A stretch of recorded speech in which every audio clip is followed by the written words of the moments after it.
There's a lot to be afraid about. I'm afraid of a lot of things in this world.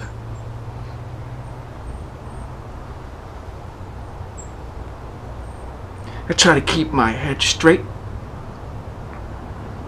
but every once in a while I cannot resist the need to turn my neck a little bit and get a peripheral taste of the reality just outside.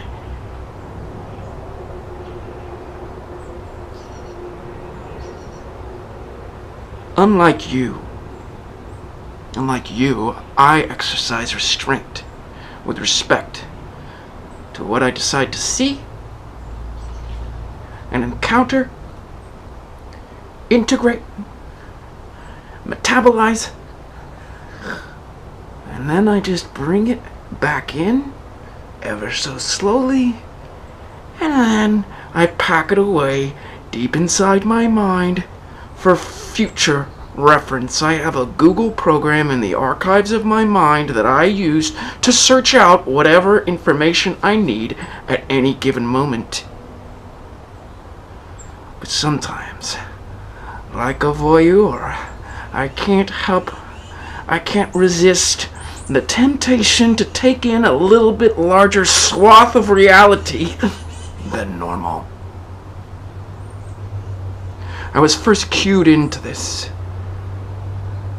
possibility of being by some very innocent blonde-haired woman who was walking a dog.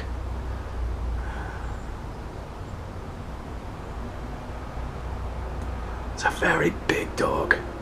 I think it's one of those dogs that you see from Newfoundland. Big black dog. Had amazing, gorgeous eyes that looked at me like there was a spirit inside. Hey! Not paying attention to you right now.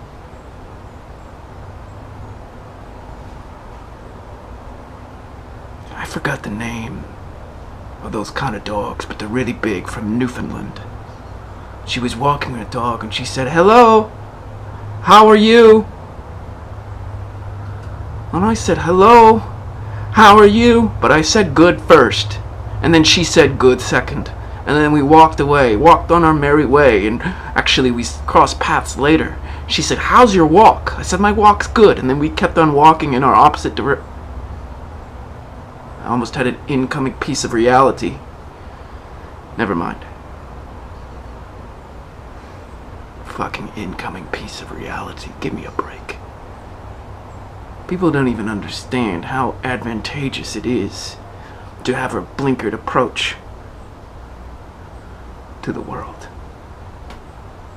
To be very circumspect on what you allow to enter into your sanctum of consciousness. Your sacred sanctum. Your sanctum sanctorum, as they used to say. Yeah, the sacristy of self-feeling. I'm really particular. I've got a lot of censorship when it comes to what I let in. Sometimes things sneak in from below me because I don't really have an adequate filtration system for the things below me or for the things above me. Maybe I should do this, but in the end it becomes very inconvenient. Because what kind of filtration system is 2 thumbs or 2 fingers? And if I hold it like this the whole time, it becomes increasingly difficult to actually open up to what's on the left and right of me. So I take a risk. It's a calculated risk. It's a voyage into dangerous waters with all sorts of leviathans and behemoths and krakens and prehistoric monsters lurking underneath. Or maybe all types of aliens and UFOs and gods and goddesses above and dragons. But hopefully they'll leave me alone because they know I'm doing my job. I'm doing my duty. I am filtrating. I'm filtrating. Which is probably more than I can say for you. You probably don't filtrate much. You probably sit in front of the boob tube all day and watch the news and filtrate nothing. You probably pick up every periodical and every tabloid newspaper while you're waiting in line at the grocery stores, and you pick up a bag of peanut M&Ms, rip open the top and start eating the peanut M&Ms before you actually pay for them. You don't filter a fucking thing, do you? And then there's eggnog for the holiday seasons. I must admit, I don't filter that too much. Hold on a second. Incoming piece of information. That one looks pretty valuable. Put it right here. You grab it and you put it right here. But you gotta get up the blinders really quick. Yeah, I live a blinkered existence. That's my prerogative. I recommend it highly. But you gotta be quick. You gotta be quick, or you will be fucking sabotaged by the agent provocateurs that are constantly lingering in your peripheral vision. Pap!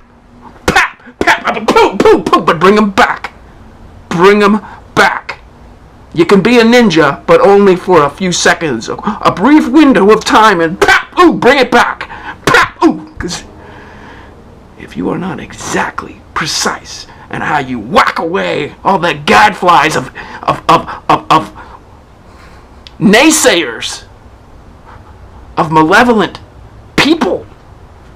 You want to open your mind to their perspectives. I don't want their perspectives. I don't need their perspectives. I'm perfectly fine the way I am. Pack. Incoming piece of information. Oh, I can feel this one's good. You grab it, you take it, you put it here, and you go back up. That was a slow motion demonstration. Let me show you how it's actually done. I just have to wait a second for an incoming piece of information. Just bear with me. No! Shit! Oh shit! Oh shit! I dropped it. Got it. Put it back in. Boom. Not as fast as I would like it to be. This is actually a very high-strung operation, I gotta be honest with you. If you're anything like me, you only got so much energy in a day, and you don't have energy to keep on holding the blinkers up like this all day long. Of course, you develop a certain muscular stamina, a muscle stamina. I have an injury in my left shoulder, so sometimes I just have to bring it in and put my elbows against my chest. But anyways, you may wonder, what is the value of a life that's lived this way, where there's such a screening and editorial process with respect to incoming information? And you know, it's like, imagine you're a fish in a stream or a pond or a lake or whatever, and you see some bait dangling in front of you. Well, so much of intellectual maturity comes from knowing which bait to actually grab. Because every bait has got a hook.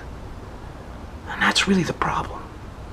Anyways, let me return to that woman. I used to do a lot of cocaine. Long time ago. And it was because I had a really hard time with the question, how are you? Because you got to think about it.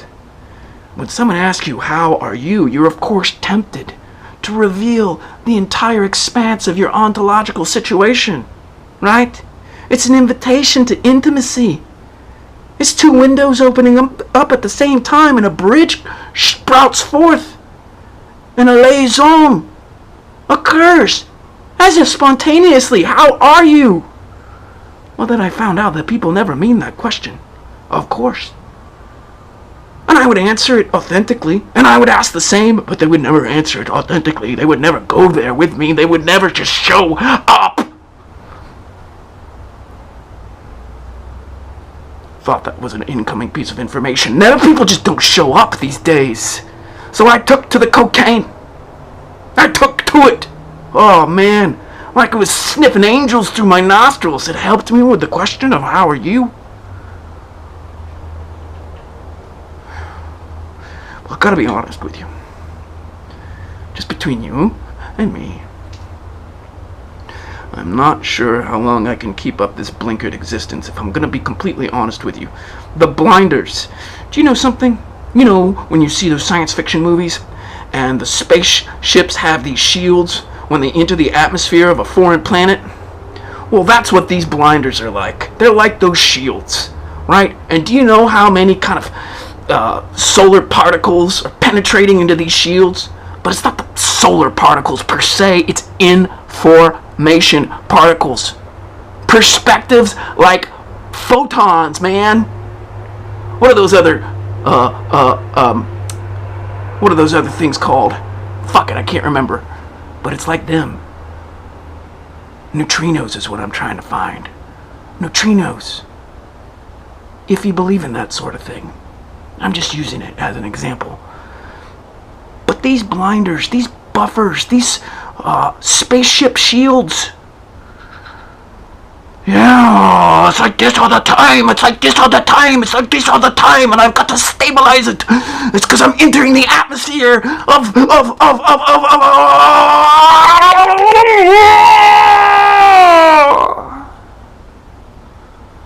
Really fucking hard to stabilize that shit, bro. Gotta meditate quite a lot. Gotta meditate. That's a new trick. But, of course, I was vulnerable on the right-hand side of my being. Whew. Anyways, the cocaine became a problem. I realized I should just drop the cocaine and stop asking people how they are. How are you? No, not a good idea to ask that question. And then I found myself very alienated, to bring up the science fiction motif again. Alienated, as if an alien ate me. And I became so atomized in their gastrointestinal tract. And then they shat me out, and here I am, with my blinders on. Shat out by an alienation. Fuck, I feel so alienated. But now I've got the knowledge that I need. Because you know what this is all about. The knowledge. How you like the knowledge that I brought. I love that. I love that expression from pop culture. That's one thing that I grabbed and I put in my heart, and I still use it to this day, even after all the cocaine. You gotta ask yourself, what's the knowledge that you're looking for? Knowledge. I love me some knowledge. The best kind of knowledge is the best kind of food for this soul. And the soul itself is knowledge itself. Now what the fuck do I mean?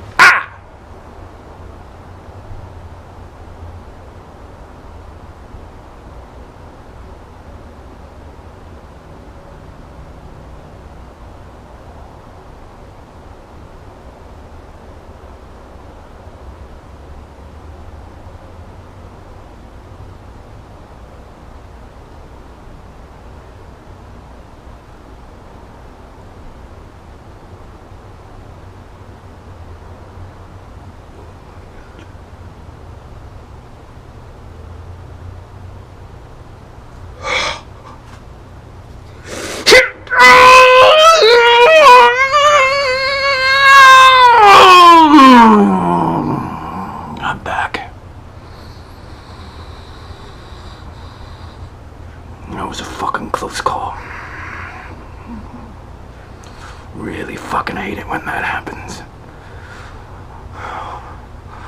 Yeah, I took the bait. I'm always really careful not to bite into the wrong piece of information. That piece of information that becomes the knowledge that becomes my soul.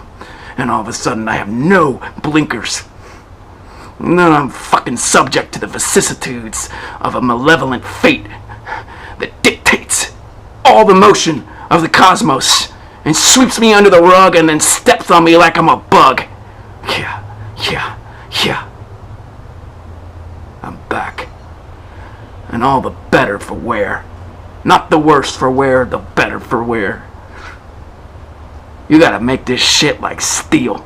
Now every time something like that happens, I really just hunker down. I buckle in and I hunker down and I keep the blinders even more precise. Ain't nothing gonna get in here again. Now I haven't developed a foolproof method. Right? If you know of one, let me know. And I'll let your piece of incoming information into my heart, or I keep it all for safe keeping. Yeah, the Google search in my head really has heartstrings as well. There's a conduit, a superhighway of information that goes from my head, aka my mind, to my heart, because it's an integrated circuitry.